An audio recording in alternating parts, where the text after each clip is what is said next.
Hi! The purpose of this video is to introduce you to our R²40 rotating assembly.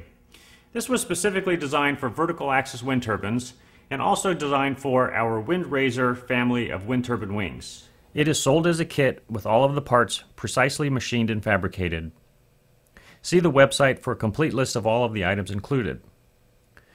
You'll need to make the stator yourself, which is not included, and you will also need magnets.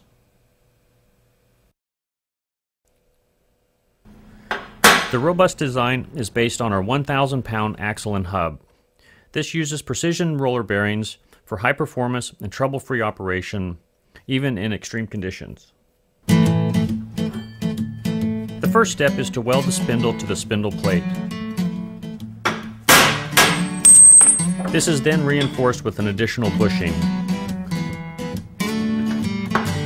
All of the welding should be done by an expert.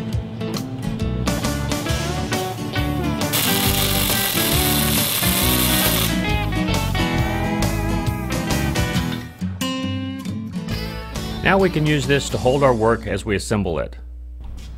Slide a bearing in place, then the hub with the studs facing up. Then bolt the upper spoke flange onto the hub and tighten the lug nuts.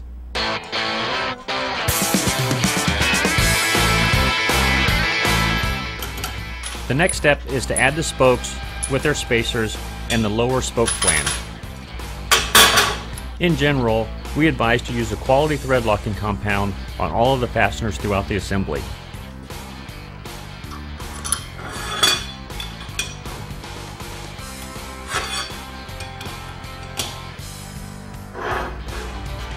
It is helpful to leave the bolts finger tight until all of the spokes are installed.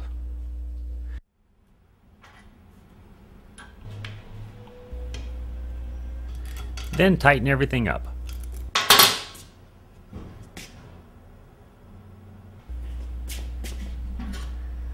Find the 1/4-inch threaded rod. We're going to cut this into studs that are approximately 1 3/8 inches long. When cutting them, be sure not to damage the threads.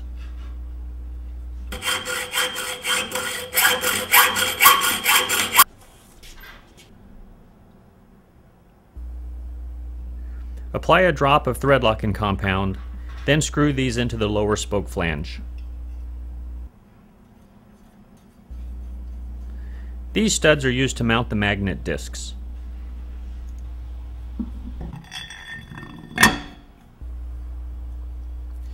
Now find the piece of 3/8 diameter aluminum tubing. This will be cut into short sections that will be used as spacers in between the magnet discs. The spacers should be 1 1/4 inches long. Cut these as accurately as possible, assuring that they are all the same length.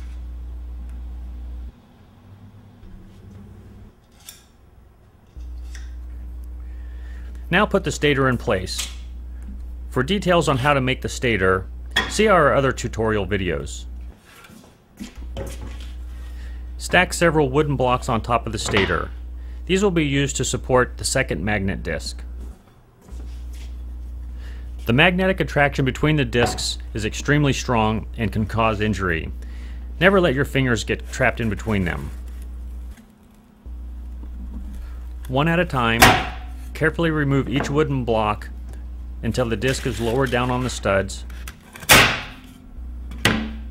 and is firmly resting on the spacers.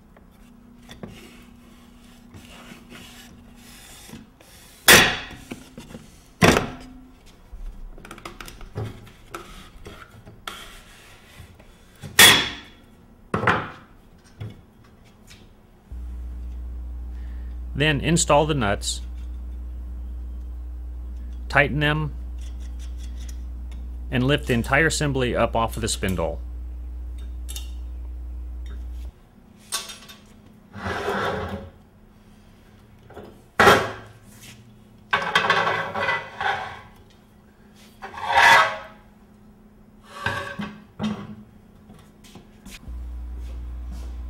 The kit includes a matching flange plate, which is welded on top of your tower.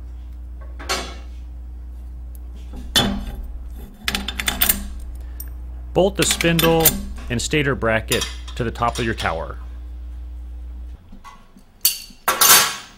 Now find the piece of 3/8 inch diameter threaded rod and cut this into sections that are approximately 4.5 inches long.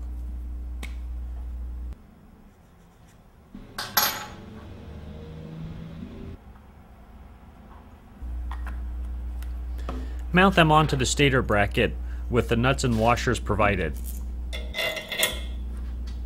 These studs are used to mount and adjust the position of the stator.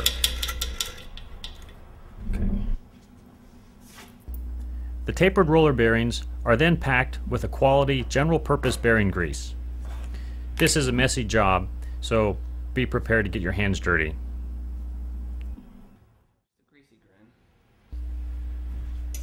Slide the lower bearing onto the spindle.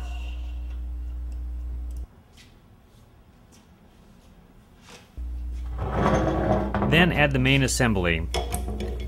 Make sure that the mounting holes in the stator line up with the studs.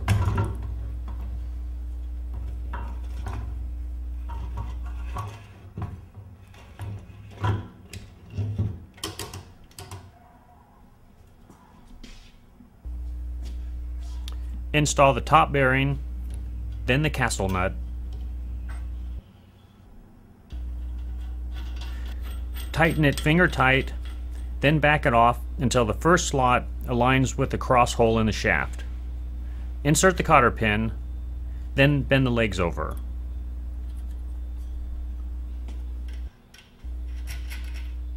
Then finish mounting the stator into place and adjust it so that it is centered between the magnet plates. Finally, install the grease cap and the assembly is complete.